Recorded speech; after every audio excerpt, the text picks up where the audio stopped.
ഒക്കെ ഉണ്ട്. അപ്പം അത് ഞാൻ വഴിയെ പറയാം കേട്ടോ ഈ വീഡിയോയിൽ ലാസ്റ്റ് കേട്ട്. വാക്കുകൾ കൊണ്ട് വെറുതെ വാചകം അടിക്കുന്നതിനേക്കാളും നമ്മൾ ജീവിച്ച് കാണിക്കുന്നതാണ് ഏറ്റവും നല്ലതെന്ന്.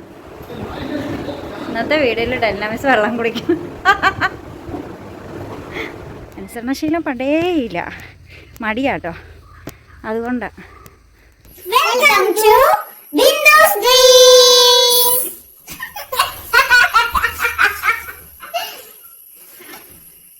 ഹായ്, ബിന്ദുസ് ഡ്രീംസിലേക്ക് എല്ലാ കുട്ടികൾക്കും സ്വാഗതം. ആൻസുകുട്ടനില്ലേ, ഇന്ന് പരീക്ഷ തുടങ്ങുവാണ് കേട്ടോ. എല്ലാവരുടെയും പ്രാർത്ഥനയും അനുഗ്രഹവും ഒക്കെ ആൻസുകുട്ടൻ്റെ കൂടെ എപ്പോഴും വേണം. എല്ലാവരും പ്രാർത്ഥിക്കുന്നുണ്ട് എന്ന് എനിക്കറിയാം. കാരണം ബിന്ദുസ് ഡ്രീംസ് ഫാമിലിയിൽ വന്ന എല്ലാവരും നല്ല മനുഷ്യരാണ്, നല്ല വ്യക്തികളാണ്. തെറ്റുകൾ ഉണ്ടെങ്കിൽ ചൂണ്ടിക്കാട്ടാനും അത് തിരുത്താനും പറഞ്ഞു തരാനും ഒക്കെ, അല്ലാതെ നല്ല കാര്യങ്ങളും മാത്രം പറഞ്ഞ് സുഖിപ്പിക്കുന്ന ഒരു സ്വഭാവക്കാരൊന്നുമല്ല ബിന്ദുസ് ഡ്രീംസ് ഫാമിലിയിലെന്ന് എനിക്ക് പലപ്പോഴും തോന്നിയിട്ടുണ്ട്. തെറ്റുകൾ ഉണ്ടെങ്കിലോ അല്ലെങ്കിൽ എന്തെങ്കിലും പോരായ്മകളുണ്ടെങ്കിലോ അത് പറയുന്ന ഒരു രീതിയൊക്കെ വെച്ചിട്ട് നമുക്കറിയാൻ പറ്റും നല്ലതിന് വേണ്ടി പറയുന്നതാണെന്നൊക്കെ. കുക്ക് ചെയ്യുമ്പോഴും എല്ലാ കാര്യം ചെയ്യുമ്പോഴും അതിനൊക്കെ ഒരുപാട് നന്ദിയുണ്ട്. ഇത് നമ്മൾ ആദ്യമേ തന്നെ അങ്ങ് പറഞ്ഞില്ലെങ്കിലേ പിന്നെ വീഡിയോയുടെ ഇടയ്ക്കൊക്കെ ആയിപ്പോയാൽ പലരും അത് കേട്ടെന്നൊന്നും വരില്ല. അതുകൊണ്ടാണ് ഞാൻ ആദ്യമേ തന്നെ പറഞ്ഞത്. അപ്പോൾ എനിക്കിന്ന് ക്ലാസ് ഉണ്ട്, ആൻസൂട്ടന് പരീക്ഷയുണ്ട്. അപ്പം ഞാനിവിടെ ഉള്ള സമയത്തായിരുന്നപ്പം ആൻസൂട്ടൻ പോകുന്നോളം വരെ ഇരുന്ന് വായിച്ചു പഠിപ്പിച്ചൊക്കെ വിട്ടുകൊണ്ടിരുന്നത്. ഇന്നിപ്പം മാത്സാണ്. ആൻസൂട്ടനെ കൊണ്ട് ഇന്നലെ വൈകിട്ട് ഒക്കെ ഇരുത്തി കുറേ കണക്കുകളെല്ലാം ഇട്ട് കൊടുത്ത് ചെയ്യിപ്പിച്ച് മനസ്സിലാക്കിയൊക്കെയാണ് ഇന്ന് ആ ഒരു വിശ്വാസത്തിലാണ് ഞാൻ പോകുന്നത്. ആൻസൂട്ടൻ ഫുൾ മാർക്ക് വാങ്ങും എന്നൊക്കെ എന്നോട് പറഞ്ഞിട്ടുണ്ട്. പിന്നെ ഫുൾ മാർക്കിൻ്റെ ആവശ്യമൊന്നുമില്ല, ടെൻഷനൊന്നും അടിക്കാതിരുന്ന് പരീക്ഷ എഴുതിയാൽ മാത്രം മതി. ടെൻഷൻ്റെ കാര്യമൊന്നുമില്ല. കിരികിരിന്നും പറഞ്ഞ് ബാഗിലിട്ട് പണിതുകൊണ്ടിരിക്കുന്നതാണ്. പിന്നെ വെപ്രാളപ്പെട്ട് കണക്ക് ചെയ്യരുത് കേട്ടോ. പ്രോബ്ലംസ് ഒന്നും വെപ്രാളപ്പെട്ട് ചെയ്തേക്കരുത്. എല്ലാം വീണ്ടും ഒന്നുകൂടി ഒന്ന് ചെയ്ത് നോക്കണം, മനസ്സിരുത്തി വായിച്ച് നോക്കണം. ക്വസ്റ്റ്യൻ പേപ്പർ കൈ കിട്ടുമ്പോൾ ഈ ചങ്ക് പടപടാന്ന് ഇരിക്കുന്ന ആ പരിപാടി നിർത്തിയേക്കണം കേട്ടോ. നീ പരീക്ഷ എഴുതുമ്പോൾ നീ പഠിച്ച വിഷയം, നിൻ്റെ പ്രിയപ്പെട്ട സ്കൂള്, നിൻ്റെ പ്രിയപ്പെട്ട ടീച്ചേഴ്സ് അവിടെ ഉള്ളത്, പ്രിയപ്പെട്ട കൂട്ടുകാർ അവിടെ ഉള്ളത്, പിന്നെ നിനക്ക് എന്നെ പേടിക്കാനിരിക്കണത്? ഇതിലും വലിയ സേഫായ സ്ഥലം വേറെ എവിടെയുണ്ട്? നമ്മുടെ വീട്ടിൽ പോലും നീ ഇത്ര സേഫ് അല്ല. നിൻ്റെ സ്കൂളിലടുത്തോളം സേഫ് ഒന്നും നീ വീട്ടിലല്ല. അതുകൊണ്ട് പേടിക്കേണ്ട കാര്യമൊന്നും ഇല്ല കേട്ടോ. പേടിക്കാതെ എല്ലാ ക്വസ്റ്റിനും സമാധാനപൂർണ്ണം ഇരുന്ന് ഇതിൻ്റെ ബാക്കി വരുന്നതൊക്കെ നീ എഴുതിക്കോളണം കേട്ടോ. 12 എന്ന് പറഞ്ഞിട്ട് 2 എഴുതി 1 മോളിൽ എഴുതിയിട്ടോ 1 പിന്നെ എഴുതാൻ മറന്നു പോയേക്കരുത് കേട്ടടാ. അപ്പോൾ ഇതൊക്കെയാണ് 7 മണിയുടെ അലാറം നമ്മൾ വെച്ചിട്ടുണ്ടായിരുന്നു, അതിപ്പോൾ അടിച്ചു. ഇവിടെ അതെ ഒരാൾ ദുഃഖിച്ച് കിടക്കുന്നുണ്ട്. ഒരാൾ ഞാൻ നോക്കിയപ്പോൾ രാവിലെ ഞാൻ എഴുന്നേറ്റ സമയത്ത് കഞ്ഞി കുടിക്കുന്നു, എഴുന്നേറ്റിരുന്നിട്ട് ചോറുന്നുവാ ഇവിടെ. അപ്പം ഞാൻ കണ്ടെന്നറിഞ്ഞപ്പോഴേ മൂക്കും കൊണ്ട് ചോറങ്ങ് മാറ്റി വെച്ചിട്ട് ഡോഗ് ഫുഡിൻ്റെ പാത്രം എടുത്തിട്ട് ഡോഗ് ഫുഡ് കഴിച്ചുകൊണ്ടിരിക്കണം. അഭിമാനി, അഭിമാനി, നിന്റെ പേര് മാറ്റി അഭിമാനി. വാസ്ക്യൂ ശുണ്ടരി കള്ളിയാണോ? ഇവിടെ കയറിക്കേ. അവിടെ കയറാൻ സ്ഥലമില്ല. ഇവിടെ കയറിക്കേ. ഇവിടെ അവനെന്നേരം പെൺപട്ടി ഓർമ്മ ഇതിലിപ്പോൾ വന്നുപോയി. അതെന്നോടെ പോയതറിയാൻ വേണ്ടി ഒളിഞ്ഞു നോക്കണം. ഇവിടെ കയറിക്കേ. ഇവിടെ വാ, ഇവിടെ കയറിക്കേടാ. ഇവിടെ വാടാ, ഇവിടെ കയറിക്കേ. ഇവിടെ വന്നേടാ, നോക്കട്ടാ, കയറിക്കേടാ. ഞാൻ പോകണോണ്ടാണ് അത് വിഷമം. ചക്കര കുട്ടി. അപ്പോൾ ഞാൻ പോയിട്ട് വൈകിട്ട് വരാം. കയറിയോ? കയറിയാൽ പിന്നെ നോക്കാൻ എളുപ്പമുണ്ടല്ലോ. നീ അവിടെ നിന്ന് മാറണം, ശരിക്കും നോക്കട്ടെടാ ഇരുന്ന. കഴുത്തൊക്കെ ബെൽറ്റിട്ട് ഇവന് സ്നഗ്ഗി ബെൽറ്റ് ഇവന് പറ്റത്തുള്ളൂ. ഇങ്ങനത്തെ ബെൽറ്റ് ഇവന് പറ്റത്തില്ല. കഴുത്തിലെ രോമം മുഴുവൻ പോയി ഇല്ലേടാ. നോക്കിയേ, കുറുക്കം പോലെ ഇരിക്കുന്ന, കുറുക്കം പോലെ. വാസ്ക്യുവിൻ്റെ ഒറ്റ ധൈര്യത്തില്ല ഞാനിവിടെ ജീവിക്കുന്നത്. സത്യം പറയാം, ഇവൻ നല്ലൊരു പ്രൊട്ടക്ഷനാണ്, നമ്മുടെ ബോഡി ഗാർഡാ. ഇല്ലടാ വാസ്ക്യു. പക്ഷെ എന്നെ പേടിച്ചാ വാസ്ക്യു ജീവിക്കണത്, അത് വേറൊരു നഗ്നമായ സത്യം. അപ്പം ഞാൻ ഇറങ്ങട്ടെ, ടാറ്റ.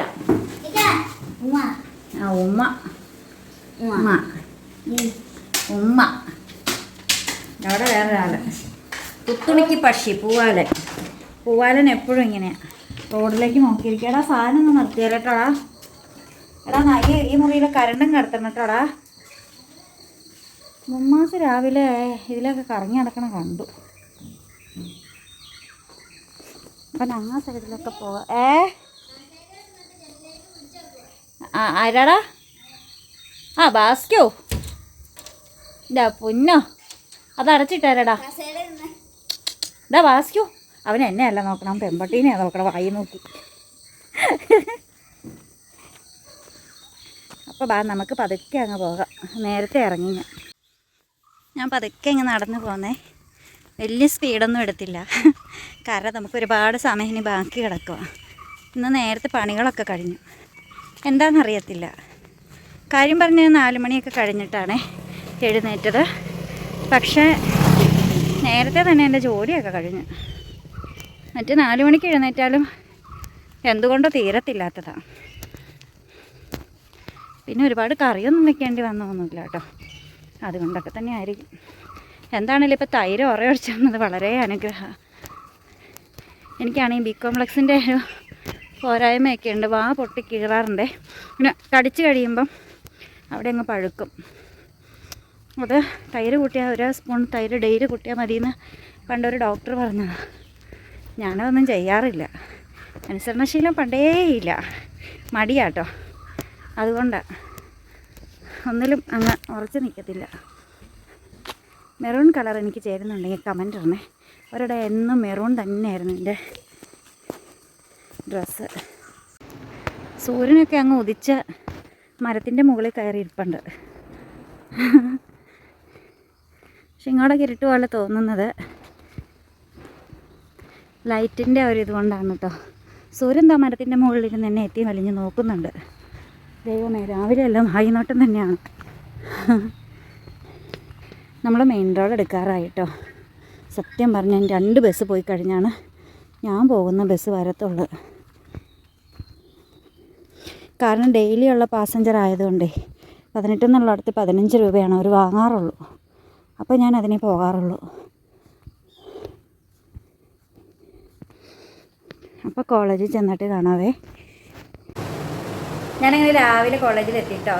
പിന്നെ ബ്രേക്ക്ഫാസ്റ്റ് വീട്ടിൽ നിന്ന് കഴിച്ചിട്ടാണ് പോകുന്നത്. അതുകൊണ്ട് നമുക്ക് ഇവിടെ ഒന്നുമില്ല. ഞാൻ എന്താ കാലി കുപ്പിയ, ചായ പോലും എടുത്തിട്ടില്ല. അതുകൊണ്ട് ഇനിയിപ്പോൾ ഇവിടെ നമുക്ക് വെള്ളം എടുത്ത് കുടിക്കാം. പിന്നെ വെള്ളം ചുമക്കണ്ടല്ലോ എന്ന് കരുതി രാവിലെ ഞാൻ വരുന്ന വഴിക്ക് വെള്ളമൊക്കെ കുടിക്കാറുണ്ട്. നമ്മൾ സ്റ്റാൻഡിലൊക്കെ ഇരിക്കുമ്പോൾ ഭയങ്കര ചൂടല്ലേനെ, അപ്പോൾ അതുകൊണ്ട് നമ്മൾ വെള്ളമൊക്കെ കുടിക്കാറുണ്ട്. പിന്നെ ഇത് ചുമന്നുകൊണ്ട് വരണമല്ലോ എന്ന് കരുതി പൊതുവേ മടിച്ചായി ഞാൻ കുറച്ച് മുമ്പ് പറഞ്ഞതുപോലെ തന്നെ വെള്ളം എടുത്തില്ല കേട്ടോ. ഇവിടെ വന്ന് എടുക്കാമെന്നൊക്കെ വിചാരിച്ചു. ഇവിടെ തണുത്ത വെള്ളവും നല്ല മിനറൽ വാട്ടറും ഒക്കെ അവൈലബിൾ ആണ്. പിന്നെ കുറച്ച് സ്റ്റുഡൻസിന് ഇന്ന് ക്ലാസ് ഉള്ളൂ, എൻ്റെ സ്റ്റുഡൻസിനൊന്നും ഇല്ല കേട്ടോ. അപ്പോൾ നോട്ട്സൊക്കെ നമ്മൾ ഓൺലൈനായിട്ട് ഇട്ട് കൊടുത്താൽ മതി. അവർ പരീക്ഷയ്ക്കൊക്കെ ഇരുന്ന് പ്രിപ്പയർ ചെയ്യട്ടെ. പിന്നെ ടീച്ചേഴ്സ് വരുന്നേ ഉള്ളൂ. ഞാനിവിടെ ആദ്യം എപ്പോഴും എത്താറുണ്ടല്ലോ. പിന്നെ ഡൈനാമിക്സ് ആണെങ്കിൽ ഇപ്പോൾ താമസിച്ചാണ് വരുന്നത്. അത് ഇച്ചിരി അകലെ നിന്നൊക്കെയാണ് വരുന്നത്. ഞാൻ ജനിച്ചു വളർന്ന എൻ്റെ നാട് പണ്ടപ്പള്ളി, അവിടെ നിന്നുമാണത് വരുന്നത്. അപ്പോൾ അങ്ങനെയൊക്കെ ആയിട്ട് കാര്യങ്ങൾ പോവുകയാണ്. പിന്നെ വേറെ എന്താ പ്രത്യേകിച്ച് വിശേഷമൊന്നുമില്ല. ആൻസൂട്ടൻ്റെ പരീക്ഷയാണ്. ആൻസൂട്ടൻ്റെ ഇപ്പോൾ ബസ്സിലായിരിക്കും. 10 മണിക്ക് എക്സാം സ്റ്റാർട്ട് ചെയ്യും, 12 മണിക്ക് തീരും. 12:20 ആൻസിൻ്റെ ബസ് സ്റ്റാർട്ട് ചെയ്യും. അപ്പോൾ സ്നാക്സ് എന്തെങ്കിലും കൊണ്ടുപോകണമെങ്കിൽ എടുത്താൽ മതി. ഉച്ചയാകുമ്പോഴത്തേക്ക് ആൻസ് വീട്ടിലെത്തും. അതൊരു 1:45-2 മണിയോട് കൂടി എത്തും. അപ്പോൾ ഇരുന്ന് പഠിപ്പിക്കാനായിട്ട് അവൻ പോകുന്നവരെ ഞാനിരുന്ന് പഠിപ്പിക്കുന്നതാണ്. അതിൻ്റെ ഒരു വിഷമം എനിക്കുണ്ട്. ഏതെങ്കിലും ഒരു ദിവസം ഇരുന്നൊന്ന് മലയാളമൊക്കെയാണ് അവന് കുറച്ച് ബുദ്ധിമുട്ടുള്ളത്. ബാക്കി ഇംഗ്ലീഷ് മീഡിയം ആയതുകൊണ്ട് ഇംഗ്ലീഷ് ഒന്നും വലിയ കുഴപ്പമൊന്നുമില്ല. മലയാളം ഭയങ്കര ബുദ്ധിമുട്ടാണ്. എന്താ ചെയ്യാനാണെന്ന് പറയാം. പിന്നെ ഇപ്പോൾ ഇവിടെ വന്നിട്ട് ഈ മുടിയൊക്കെ ഒന്ന് അഴിച്ചൊന്ന് ചീകി ഒന്നുകൂടെ ഒന്ന് കെട്ടണം. മറ്റേ ബസ്സിലൊക്കെ ഇരുന്നത് കണ്ടോ, ഇവിടെ നിന്നെല്ലാം ഇങ്ങ് പൊങ്ങിപ്പോകും. അങ്ങനെയൊക്കെ പോകുന്നു നമ്മുടെ കാര്യങ്ങൾ. പിന്നെന്താ, നല്ല വിശേഷമൊക്കെ തന്നെയാണ്. അപ്പോൾ ഞാൻ നല്ലൊരു അടിപൊളി ഷോർട്സ് വീഡിയോ ഒക്കെ ഇടുന്നുണ്ട്, എല്ലാവരും കാണണം. നല്ലൊരു ഓഡിയോ ഒക്കെ കൊടുത്തിട്ടിടാമെന്ന് വിചാരിക്കുന്നു എൻ്റെ ഈ ഒരു യാത്ര. കാരണം ഞാൻ യൂട്യൂബ് ചാനൽ തുടങ്ങിയ റീച്ച് ആയപ്പോൾ തൊട്ട് നേരിട്ട കുറച്ച് കാര്യങ്ങളൊക്കെ ഉണ്ട്. അപ്പം അത് ഞാൻ വഴിയെ പറയാം കേട്ടോ. ഈ വീഡിയോയിൽ ലാസ്റ്റൊക്കെയായിട്ട് പറയാം. യൂട്യൂബ് ചാനൽ റീച്ച് കിട്ടിയതിന് ശേഷം ഞാൻ നേരിട്ട കുറച്ച്, കാരണം എന്നെ അറിയുന്ന കുറച്ച് പേരൊക്കെ ഉണ്ടായിരുന്നു നമ്മുടെ ഇതിൽ ചാനലിൽ. അപ്പം ഞാനൊരു ടിക്ടോക്കിലൊക്കെ എന്നെ അറിയുന്നവർക്ക് അറിയാമായിരുന്നു ഞാൻ ഒരു ടീച്ചറാണെന്നും കോളേജിൽ വർക്ക് ചെയ്യുവാണെന്നൊക്കെ. അപ്പം വീണ്ടും റീച്ചൊക്കെ കിട്ടിയപ്പോൾ കുറച്ച് പേരൊക്കെ ടീച്ചറേ എന്നൊക്കെ വിളിച്ചൊക്കെ കമൻസൊക്കെ ഇട്ടപ്പം അതിനെ എതിർത്തുകൊണ്ടോ നേരിട്ടുകൊണ്ടോ സംശയങ്ങൾ ഉന്നയിച്ചുകൊണ്ടൊക്കെ വന്ന കുറച്ച് കാര്യങ്ങളൊക്കെ ഉണ്ട്. അപ്പം അവർക്കൊക്കെ ഉള്ള ഒരു ഉത്തരം, മറുപടിയെന്നൊന്നും അല്ലെങ്കിൽ അവർക്കൊക്കെ ഉള്ള ഒരു വെല്ലുവിളിയോ അങ്ങനെയൊന്നുമല്ല, ഒരു മറുപടി അല്ലെങ്കിൽ ഒരു ഉത്തരം എന്നോണം ഉള്ള ഒരു ഷോർട്സ് വീഡിയോ വരുന്നുണ്ട്. പിന്നെ ഞാൻ നേരിട്ട കാര്യങ്ങൾ എന്താണെന്നൊക്കെ നമ്മൾ പറയാം. പിന്നെ വൈകുന്നേരം നമുക്ക് വീട്ടിൽ ചെന്നിട്ട് ആൻസൂട്ടിൻ്റെ എക്സാം എങ്ങനെ ഉണ്ടായിരുന്നു എന്ന് ചോദിക്കാം. എനിക്ക് ഒരേ ഒരു പേടി, അവനെല്ലാ കാര്യവും അറിയാം. മാത്സൊക്കെ നന്നായിട്ട് അവനറിയാം ചെയ്യാനും എല്ലാവരും ഏറ്റവും എളുപ്പമുള്ള സബ്ജക്റ്റ് മാത്സാണ്. പക്ഷേ കക്ഷിക്ക് ഇത്ര വെപ്രാളം കൂടുതലാണ്. ഇത്തിരി വെപ്രാളം കൂടുതലായതുകൊണ്ട് എഴുതി വരുന്ന പ്രോബ്ലംസൊക്കെ എഴുതി വരുമ്പം ബാക്കിയൊക്കെ ആഡ് ചെയ്യാനൊക്കെ മറന്നു പോകും. അവിടെ നിന്ന് ഇവിടെ നിന്നൊക്കെ എടുത്ത് കൂട്ടാനുള്ളതും അപ്പുറം ഇപ്പുറം നിന്നൊക്കെ കടം വാങ്ങണ കാര്യങ്ങളൊക്കെ കക്ഷി അങ്ങ് വിട്ടുകളയും വെപ്രാളത്തിൽ. ചാടിപ്പടച്ച് ഭയങ്കര സ്പീഡായവന്. അപ്പം ആ ഒരു പേടി മാത്രമേ ഉള്ളൂ എനിക്ക് മാത്സിൻ്റെ കാര്യത്തിൽ. ബാക്കിയുള്ള സബ്ജക്റ്റൊന്നും എനിക്ക് യാതൊരു പേടിയില്ല കേട്ടോ. പാവം മലയാളം പാടാന്നും പറഞ്ഞ് പാവം ഇരുന്ന് താനിരുന്ന് എഴുതി പഠിക്കുന്നു. എനിക്ക് പാവം തോന്നി. ഒരു ഡയറിയിൽ കാണിച്ചിട്ട് കണ്ടോ ഞാൻ എഴുതി പഠിച്ചതാണ്. ഞാൻ കോളേജിൽ നിന്ന് വരുന്ന സമയം കൊണ്ടേ ഞാൻ അപ്പം വന്നു കഴിഞ്ഞിട്ട് കുറേ കഴിഞ്ഞാണല്ലോ ഞാൻ വരിക. അപ്പോൾ ആ സമയത്തൊക്കെ ഇരുന്ന് പുള്ളി എഴുതിയതാണ്. പാവം. അയ്യോ ആരിസൂട്ടൻ്റെ ഒരു കാര്യം. അപ്പോൾ ഇതൊക്കെയാണ് പിള്ളേരുടെയൊക്കെ കാര്യങ്ങളെ. ഞാനൊന്നും ഇത്രയൊന്നും റിസ്ക് എടുത്തൊന്നും പഠിച്ചിട്ടില്ല കേട്ടോ, സത്യം പറയാലോ. അതുകൊണ്ട് തന്നെ വലിയ വിഷമം എനിക്ക് പിന്നെ ഭാവിയിലേക്ക് തോന്നിയിട്ടില്ല. കഷ്ടപ്പെട്ട് പഠിച്ചതാണല്ലോ എന്നോർത്തിട്ടുള്ളൊരു അത്രയൊന്നും തോന്നിയിട്ടില്ല. പിന്നെ എനിക്കൊരു ലക്ഷ്യം ഉണ്ടായിരുന്നു, ടീച്ചിങ് മാത്രമേ ഇഷ്ടമുണ്ടായിരുന്നുള്ളൂ. അതുകൊണ്ട് ആ പ്രൊഫഷനിൽ എത്തിയപ്പം അതിപ്പം സെൽഫ് ഫിനാൻസിങ് ആണെങ്കിൽ പോലും ഞാനിവിടെ ഹാപ്പിയാണ്. അപ്പം നമുക്ക് ഞാനെൻ്റെ മുടിയൊക്കെ ഒന്നോടെ അടിച്ചൊന്ന് കെട്ടട്ടെ കേട്ടോ. ഞങ്ങളങ്ങനെ വീട്ടിൽ പോവാൻ കേട്ടോ. ക്ലാസ്സൊക്കെ കഴിഞ്ഞ് 3 മണിയായി.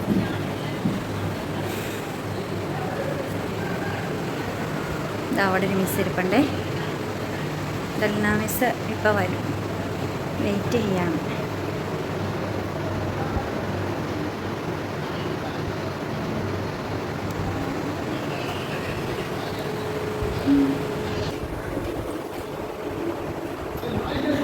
ഇന്നത്തെ വീഡിയോയിൽ ഡെൽന മിസ് വെള്ളം കുടിക്കും.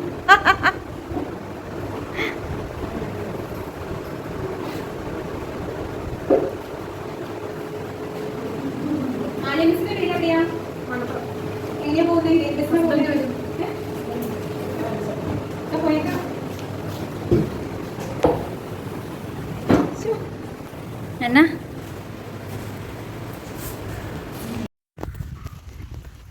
ഞാനിപ്പോൾ വീട്ടിലേക്ക് നടക്കുവാണ് കേട്ടോ. ഞാൻ കുറച്ച് സാധനങ്ങളൊക്കെ വാങ്ങിയേ. നടന്നു പോകുന്നുണ്ട്. കുറച്ചായിട്ടോ വാങ്ങിയുള്ളൂ. ഇവിടെ നമ്മുടെ സ്റ്റോപ്പിലൊരു ഷോപ്പുണ്ടെന്ന് പറഞ്ഞില്ലേ, അവിടെ നിന്നാണ് വാങ്ങിയത്. അപ്പോൾ ആൻസൂട്ടൻ കുറച്ച് മുമ്പ് ഷോപ്പിൽ വന്നെന്ന് പറഞ്ഞ അവൻ മിഠായി വാങ്ങാൻ വന്നതാണ്. ഞാനറിയാതെ വല്ല പൈസ എടുത്തുകൊണ്ടൊക്കെ പോകുന്നതായിരിക്കും. അവനോട് ഇങ്ങനെ ഒറ്റയ്ക്കൊന്നും നടക്കരുതെന്ന് നമ്മൾ പറഞ്ഞിട്ടുള്ളതാണ്.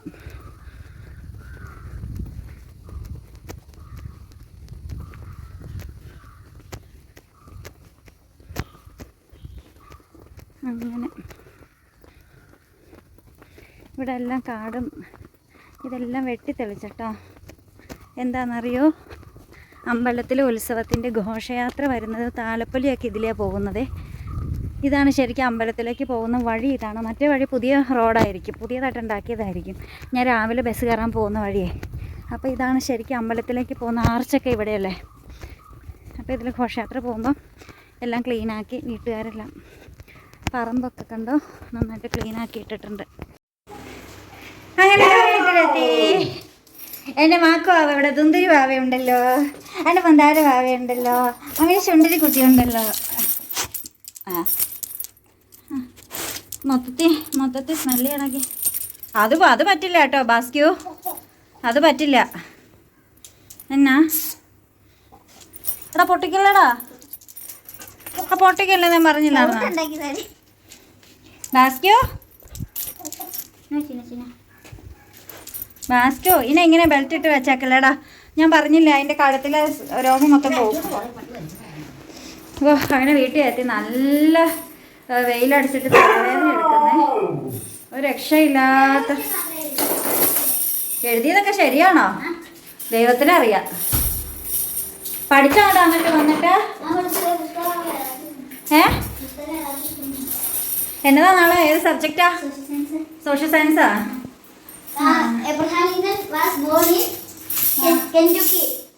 ഞാൻ എന്താ ഇവന് വേണ്ടിയിട്ടൊരു ഗോലി സോഡ വാങ്ങിച്ചോണ്ട് വന്നേ. ഞാനിന്ന് ഇരുന്ന് റെസ്റ്റ് എടുക്കട്ടെ ആദ്യം. ഇവിടെ എന്തുവാടാ ഇതൊക്കെ മാറ്റിക്കാടാ. ഇരിക്കാൻ ഒരു ചെയർ പോലും ഇല്ല. എല്ലാത്തിലും ഇവന്റെ ലൊട്ടലൊടുക്ക് സാധനങ്ങളാണേ. എന്നതാ എനിക്കിവിടെ കൊണ്ടുപോവാ. എങ്ങനെ പൊട്ടിക്കണേന്ന് കാണിച്ചു കൊടുക്കാം എല്ലാവരും. എൻ്റെ മുഖത്തേക്ക് ആക്കിയേക്കരുതേ. ഓ എന്തുവാണോ കേട്ടാ?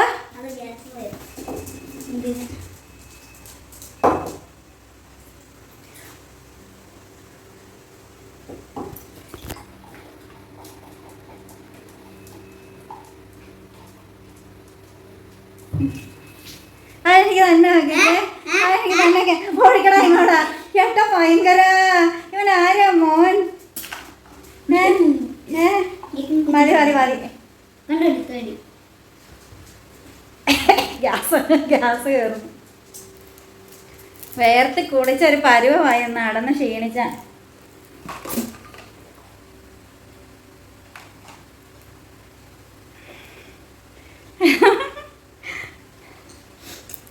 അടുത്ത് പോയടാ, ഭയങ്കര വെയിലായിരുന്നടാ. സൂര്യാഘാതം എന്ന് വെച്ചിട്ടുണ്ടെങ്കിൽ അന്യായ ചൂടായിരുന്നു. എനിക്ക് ഒരു രക്ഷയില്ല.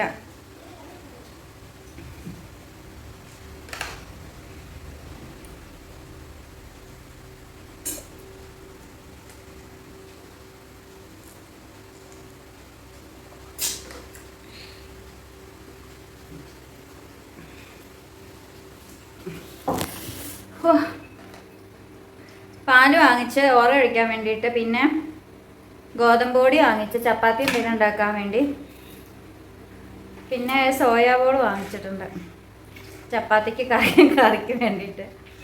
സോയാ ബോൾ കിഴങ്ങ് കറി എല്ലാവരും ഉണ്ടാക്കാം. അയ്യോ എനിക്ക് വയ്യേ, മടുത്ത് പോയി ശരിക്കും. ഭയങ്കരമായിട്ട് വേർക്കുന്ന.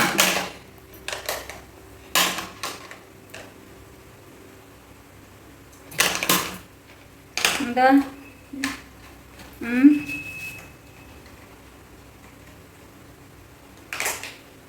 എടാ ഗോലി തൊണ്ടേ പോയാക്കരുത് കേട്ടോ ചെറുക്കാ. എടാ വിസിലുവാണെങ്കിൽ പിന്നെ ഒരു ഷേലുണ്ട്, അവിടെ നിന്ന് പീ പീന്ന് സൗണ്ട് കേൾക്കും. ഗോലിയും വട്ടൊക്കെ വിഴുങ്ങി കഴിഞ്ഞിട്ടുണ്ടെങ്കിൽ സൗണ്ടൊന്നും കേൾക്കത്തില്ല.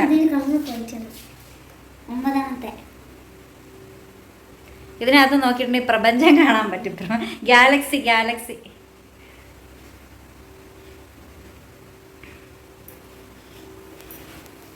എൻ്റെ വാക്കുകൾ കൊണ്ട്, ഞാൻ രാവിലെ പറഞ്ഞില്ല, എൻ്റെ വാക്കുകൾ കൊണ്ട് വെറുതെ വാചകം അടിക്കുന്നതിനേക്കാളും നമ്മൾ ജീവിച്ച് കാണിക്കുന്നതാണ് ഏറ്റവും നല്ലതെന്ന്.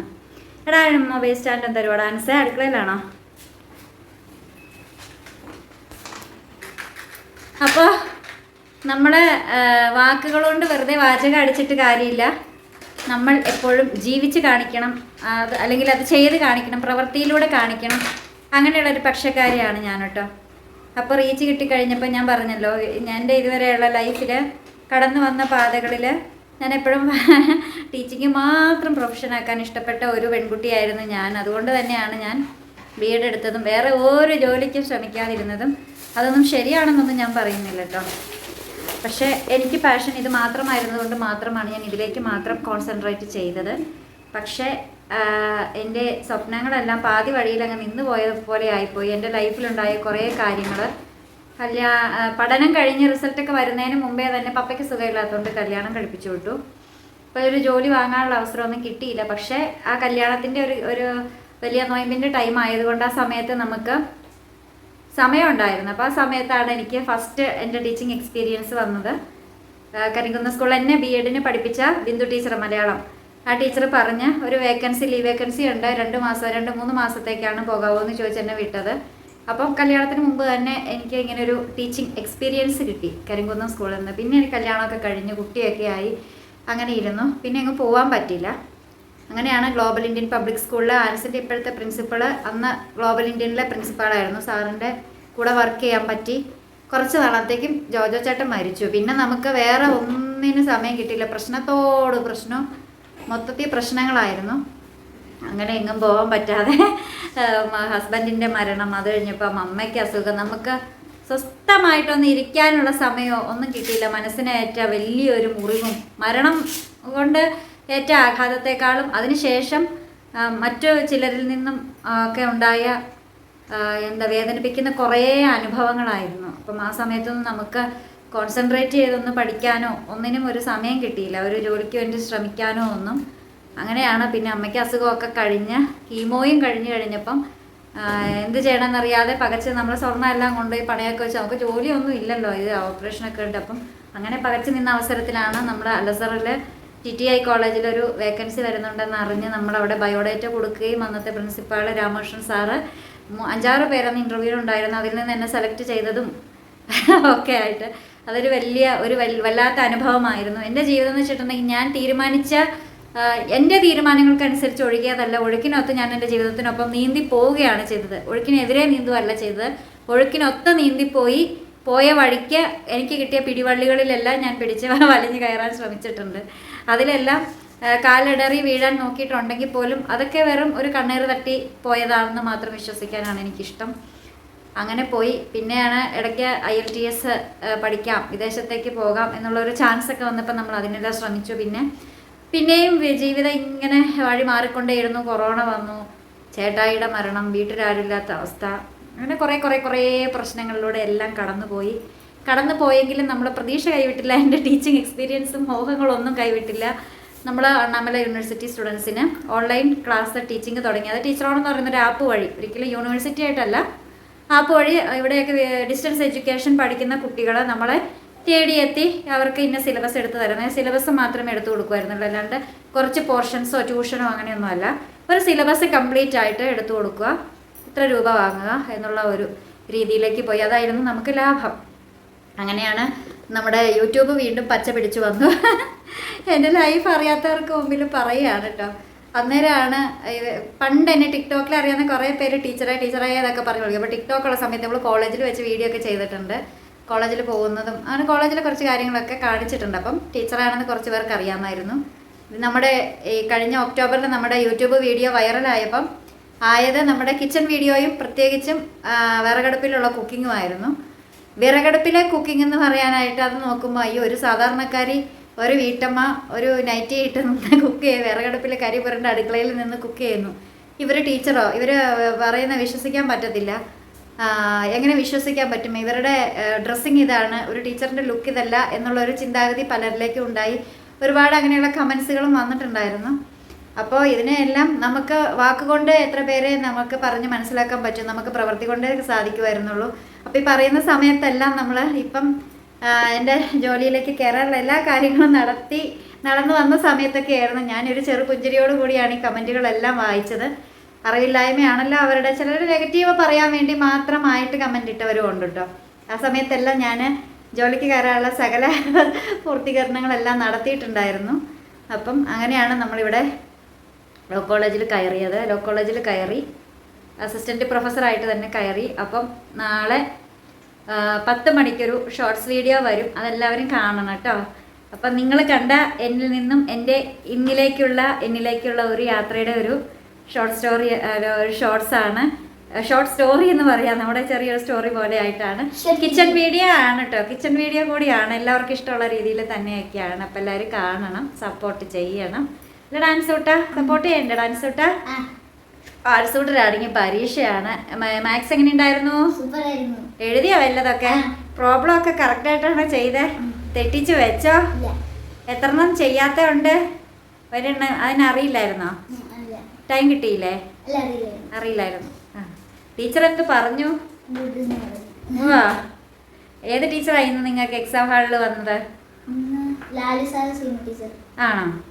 ആ, അവരൊക്കെ നിന്റെ ക്ലാസ് ടീച്ചറിനെ കണ്ടോ? ഫോണില്ലാന്ന് പറഞ്ഞോ? അത് കൊള്ളാലോ. ഞാനിവനെ ഒന്ന് വിറപ്പിച്ച്, നിന്നെ ഞാനിവിടെ നിന്ന് മാറ്റുവാടാ. നീ പഠിക്കോ ഇല്ല, ഒരു കാര്യമോ ഇല്ല, ഒന്നും ചെയ്യുമോ ഇല്ല, എപ്പോഴും ഉറക്കവും തലവേദനയും, നിനക്ക് വരുമ്പോൾ ക്ഷീണവും, നിന്നെ മാറ്റുവാടാ. ഇപ്പോൾ അപ്പാ തൊട്ടി ചെറുക്കനിരുന്ന് കരച്ചിലും തുടങ്ങിയത്. എന്തോ ചെയ്യാനെന്ന് പറഞ്ഞാൽ ഇവൻ എന്നാന്നറിയില്ല, ആ സ്കൂളും അവിടുത്തെ ടീച്ചേഴ്സിനെയും ആ കൂട്ടുകാരെയും ഇവനങ്ങ് പെരുത്ത് ഇഷ്ടമായിപ്പോയി. ഇവനെ ഇപ്പം 3ാമത്തെ സ്കൂളിലാണ് ഞാൻ വിട്ടതേ. അപ്പം ആദ്യം പിന്നെ ഇവിടെ ഗവൺമെൻറ് സ്കൂളിലാണ് കൊണ്ട് ചേർത്തത്. അവിടെ LKG UKG തുടങ്ങിയെന്ന് പറഞ്ഞ് അവർ വന്ന് വിളിച്ചപ്പം വിട്ടതാണ്. അപ്പം അവിടെ ഇത്ര ബെറ്റർ അല്ലെന്ന് തോന്നിയപ്പോൾ നമ്മൾ അടുത്ത സ്കൂളിൽ മാറ്റി. LKG UKG 1ാം ക്ലാസ് വരെ അവിടെ പഠിച്ചു. ഒന്നിലൊരു ഓണപ്പരീക്ഷയ്ക്ക് തൊട്ട് മുമ്പ് ഞാൻ അവിടെ നിന്ന് മാറ്റി. കാരണം അവിടെ അത്ര പോരാന്ന് നമുക്ക് തോന്നുമ്പോൾ നമ്മളെപ്പോഴും ഫീസ് കൊടുത്ത് പഠിപ്പിക്കില്ല, CBSE ആണല്ലോ. അപ്പം നമ്മൾ ഏറ്റവും ബെറ്ററായ ഓപ്ഷനെ നോക്കത്തുള്ളൂ. അപ്പോൾ ഞാൻ ചിന്തിച്ചപ്പം എനിക്കന്ന് അറിയത്തില്ലായിരുന്നു കാപ്പൻ സാറ് ഇങ്ങനെ മെരിലാൻഡ് സ്കൂളിലുണ്ടെന്നുള്ള കാര്യം എനിക്ക് അറിയില്ലായിരുന്നു. ഗ്ലോബലിൽ നിന്ന് മാറി സാറിങ്ങനെ അമേരിക്കയ്ക്കൊക്കെ പോയി എന്നൊക്കെ ഞാൻ കേട്ടു. അപ്പം പിന്നീടാണ് ഞാൻ അറിഞ്ഞത് മെരിലാൻഡ് സ്കൂളിൽ നമ്മുടെ കാപ്പൻ സാറും ഗ്ലോബലിലെ ടീച്ചേഴ്സൊക്കെ ഉണ്ടെന്ന് അറിഞ്ഞ്. അപ്പം ഇതിലും ബെറ്ററായൊരു ഓപ്ഷൻ എന്താണെങ്കിലും എൻ്റെ അനുഭവത്തിലില്ല. എനിക്ക് നന്നായിട്ട് അറിയാവുന്ന അവിടുത്തെ ടീച്ചിങ് ലേണിങ്ങിനെ കുറിച്ചൊക്കെ. ടീച്ചേഴ്സിനെ അവിടെ ഈ പ്രിൻസിപ്പാള് ഓരോ സ്റ്റുഡൻസിൻ്റെയും എല്ലാ കാര്യങ്ങളും അറിയുന്നൊരു പ്രിൻസിപ്പാൾ ഏതെങ്കിലും ഒരു CBSE സ്കൂളിൽ ഉണ്ടാവുമോ? ഇല്ലല്ലോ. പക്ഷെ സാർ അങ്ങനെ എല്ലാ സ്റ്റുഡൻസിനെയും അവരുടെ ഫാമിലി ബാക്ക്ഗ്രൗണ്ട് വരെ എല്ലാ അത്രക്കറി കൃത്യമായിട്ട് അറിയാം. അതുപോലെ ടീച്ചേഴ്സിനെ മെയിൻറ്റെയിൻ ചെയ്യുന്ന മാനേജ് ചെയ്യുന്ന രീതി, സ്റ്റുഡൻസിനെ പ്രൊട്ടക്റ്റ് ചെയ്യുന്ന രീതിയൊക്കെ വെച്ച്, പിന്നെ ലാംഗ്വേജ് പഠിപ്പിക്കുന്ന സബ്ജക്റ്റുകളിൽ കൊടുക്കുന്നത് അത്, പിന്നെ ഇംഗ്ലീഷ് മീഡിയം എന്ന് പറയുമ്പോൾ ഇംഗ്ലീഷാണല്ലോ അവിടെ. ഏത് ടീച്ചറിനെ എടുത്താൽ പോലും അത്രയ്ക്കും ഇംഗ്ലീഷിൽ ഫ്ലുവൻസി അവർ മസ്റ്റായിട്ട് നോക്കാറുണ്ട്. അപ്പം അതൊക്കെ വെച്ച് നോക്കിയാൽ ഏറ്റവും ബെറ്റർ എന്ന് തോന്നിയ ദ ഫിനസ്റ്റ് എന്ന് പറയാലടാ, എന്താ പറയടാ ഏറ്റവും ബെറ്ററായ ബെസ്റ്റ് സ്കൂളിലടാ, ബെസ്റ്റ് എഡ്യൂക്കേഷൻ കൊടുക്കുന്ന നല്ലൊരു സ്ഥാപനം. എനിക്ക് നേരിട്ട് അറിയാവുന്നതുകൊണ്ട് അവനെ അവിടെ ചേർത്തതാട്ടോ ഈ പറയുന്നത് പോലെ. അപ്പോൾ ബേസിക് നന്നായിട്ട് പോയില്ലെങ്കിൽ പിന്നെ പറഞ്ഞിട്ട് കാര്യമില്ല. അപ്പം അതുകൊണ്ട് ആൻസിന് ഏറ്റവും നല്ലൊരു വിദ്യാഭ്യാസം കൊടുക്കണം എന്ന ലക്ഷ്യത്തോടു കൂടി അവള് പഠിക്കാതിരിക്കുക അതൊക്കെ അവൻ്റെ ഇഷ്ടമായി വിരലിട്ടുകൊണ്ടിരിക്കുന്നതും അവൻ്റെ ഇഷ്ടം. എന്തോ നീ ആലോചിച്ച? അവൻ പഠിക്കുന്ന കാര്യം ചിന്തിക്കുക. യുനെസ്കോയുടെ ഫുൾ ഫോം ആണ്. പരീക്ഷ ആയപ്പോൾ കൊച്ചിൻ്റെ തലറച്ച് പരീക്ഷ ഓടിക്കൊണ്ടിരിക്കുക. അപ്പോൾ അങ്ങനെയാണ്. പിന്നെ സോനു മിസ് എന്ന് വെച്ചാൽ പോകുന്ന പിള്ളേർക്കും പരീക്ഷ പഠിപ്പിക്കാൻ വേണ്ടി പോകുന്നതാ. പറ. AFO. അപ്പൊ A എന്നാ? Food and organisation.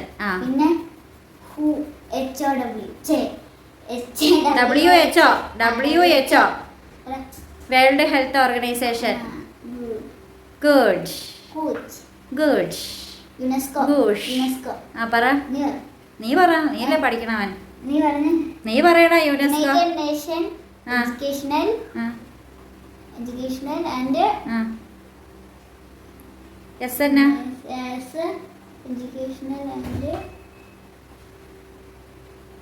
Stratified organisation. സേഷൻ പറയാൻ അറിയത്തില്ലേ? സ്പെല്ലിംഗ് അറിയാം അവിടെ ഇതൊക്കെ. എന്നാ കുഴപ്പമില്ല. ഇങ്ങനെയല്ല പറയണ്ടേ. അപ്പം ഞാൻ ഇതൊക്കെയാണ് എൻ്റെ ലൈഫ് എന്ന് പറയുന്നത്. എൻ്റെ ലൈഫാണ് ഞാൻ നിങ്ങൾക്ക് മുന്നിൽ കാണിച്ചത്. നമുക്ക് ഒരുപാട് പ്രശ്നങ്ങൾ നമ്മുടെ ജീവിതത്തിൽ ഇങ്ങനെ വന്നുകൊണ്ടേയിരിക്കും. പലരും നമ്മളെ പോകുന്ന വഴിയിൽ തളർത്താനായിട്ട് നോക്കും. പക്ഷെ തളരണോ അതോ പടരണോ എന്ന് നമ്മൾ വേണം ചിന്തിക്കാനായിട്ട്. അതുപോലെ ഞാൻ പലയിടത്തായിട്ട് ഈ ഇൻസ്റ്റയിലോ എവിടെയൊക്കെ സ്റ്റാറ്റസ് ആയിട്ടും അവിടെ ഇവിടെയൊക്കെ കണ്ട വാക്കുകളൊക്കെയാണ്. എന്താണ്, പലരും തളർത്താൻ നോക്കും. പക്ഷെ തളരണോ പടരണോ എന്നൊക്കെ നമ്മളാണ് അത് ചിന്തിക്കേണ്ട കാര്യം എന്ന് പറയുന്നതൊക്കെ അല്ലേ? അങ്ങനെയല്ല ആൻസർ. പലരും നമ്മളെ എല്ലാവരും പ്രോത്സാഹിപ്പിക്കുവാണ് നമ്മളെ? ഇല്ലല്ലോ. അപ്പോൾ പലരും കുറ്റങ്ങളും കുറവുകളും അതും ഇതൊക്കെ പറയും. പിന്നെ ഒരു കാര്യം നമ്മൾ ഓർത്താൽ മതി. ഇൻസ്റ്റയിലൊക്കെ കണ്ട സ്റ്റാറ്റസാണ് നമ്മൾ കരയുന്നത് നമുക്ക് മാത്രമാണ് നോവുന്നത്. ആ ഒരു തിരിച്ചറിവുണ്ടെങ്കിൽ പിന്നെ നമ്മൾ കരയാൻ നിൽക്കത്തില്ല അല്ലേ? മറ്റുള്ളവരൊക്കെ അത് കണ്ട് ചിരിക്കത്തേ ഉള്ളൂ നമ്മൾ കരയുന്നത് കണ്ട്. അപ്പോൾ അത് എനിക്ക് ഇൻസ്റ്റയിൽ നിന്ന് എവിടെ നിന്നോ കിട്ടിയൊരു വാചകമാണ് കേട്ടോ. എൻ്റെ മനസ്സിലതങ്ങ് തറച്ചു പോയി. നമ്മൾ കരയുന്നത് നമുക്ക് മാത്രമാണ് നോവുന്നത്.